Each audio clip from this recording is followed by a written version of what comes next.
অপরাধ করে পার পেয়ে যাওয়ার দিন কি শেষ হয়ে আসছে? সীমান্ত পেরিয়ে ভিনদেশে আশ্রয় নিলেই কি আইনের লম্বা হাত থেকে বাঁচা সম্ভব?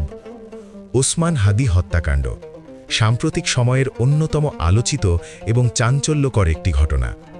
যে নির্মমতা এবং নিষ্ঠুরতার মধ্য দিয়ে এই হত্যাকাণ্ড সংঘটিত হয়েছে তা গোটা সমাজকে গভীরভাবে নাড়া দিয়েছে। অপরাধীরা ভেবেছিল দেশের সীমানা পার হয়ে প্রতিবেশী দেশ ভারতে পালিয়ে গেলেই হয়তো তারা ধরাছোঁয়ার বাইরে চলে যাবে, কিন্তু বাস্তবতা বলছে অন্য কথা। বাংলাদেশ সরকার এবার কঠোর অবস্থানে। অপরাধী যেখানেই লুকিয়ে থাকুক না কেন তাকে দেশের মাটিতে ফিরিয়ে এনে বিচারের মুখোমুখি করতে বদ্ধপরিকর রাষ্ট্র। অপরাধ করে পার পেয়ে যাওয়ার দিন কি শেষ হয়ে আসছে? সীমান্ত পেরিয়ে ভিনদেশে আশ্রয় নিলেই কি আইনের লম্বা হাত থেকে বাঁচা সম্ভব? ওসমান হাদি হত্যাকাণ্ড সাম্প্রতিক সময়ের অন্যতম আলোচিত এবং চাঞ্চল্যকর একটি ঘটনা। যে নির্মমতা এবং নিষ্ঠুরতার মধ্য দিয়ে এই হত্যাকাণ্ড সংঘটিত হয়েছে তা গোটা সমাজকে গভীরভাবে নাড়া দিয়েছে। অপরাধীরা ভেবেছিল দেশের সীমানা পার হয়ে প্রতিবেশী দেশ ভারতে পালিয়ে গেলেই হয়তো তারা ধরাছোঁয়ার বাইরে চলে যাবে, কিন্তু বাস্তবতা বলছে অন্য কথা। বাংলাদেশ সরকার এবার কঠোর অবস্থানে।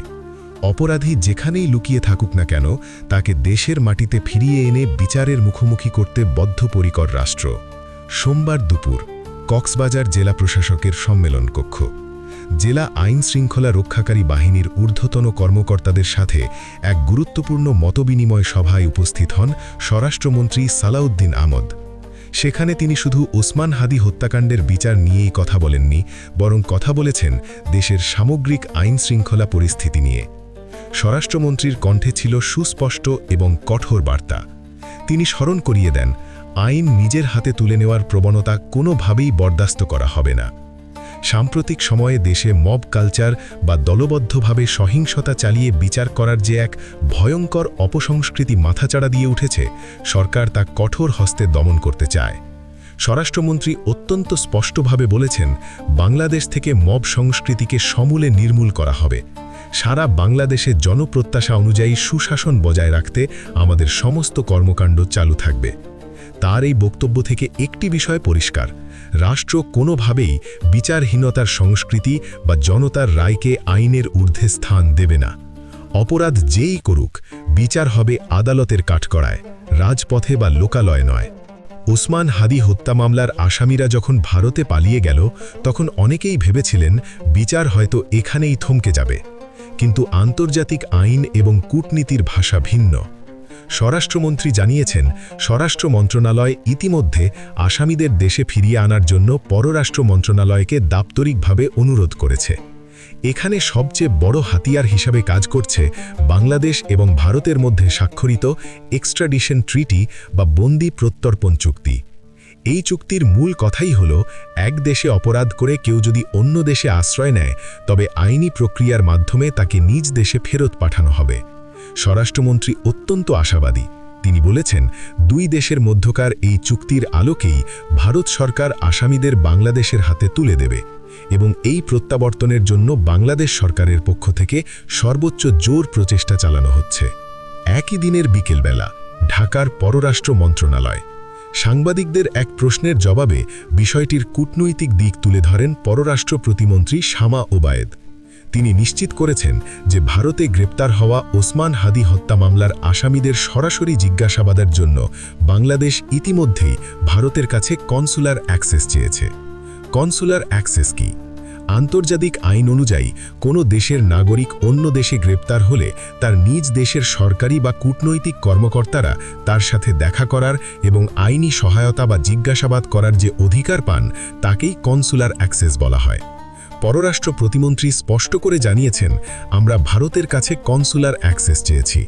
ভারত সরকার এই অনুমতি দেওয়া মাত্রই আমরা সামনের দিকে এগোতে পারব।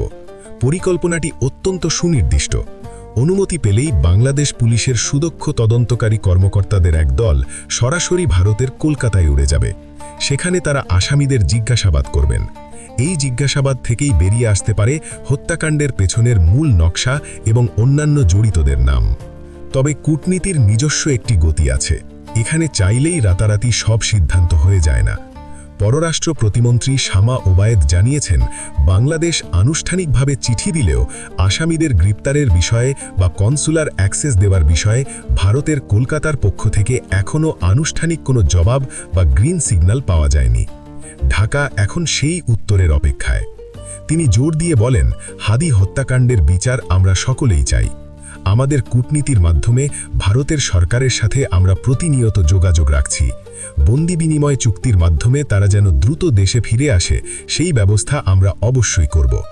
ওসমান হাদির পরিবার আজ বিচারের আশায় পথ চেয়ে আছে।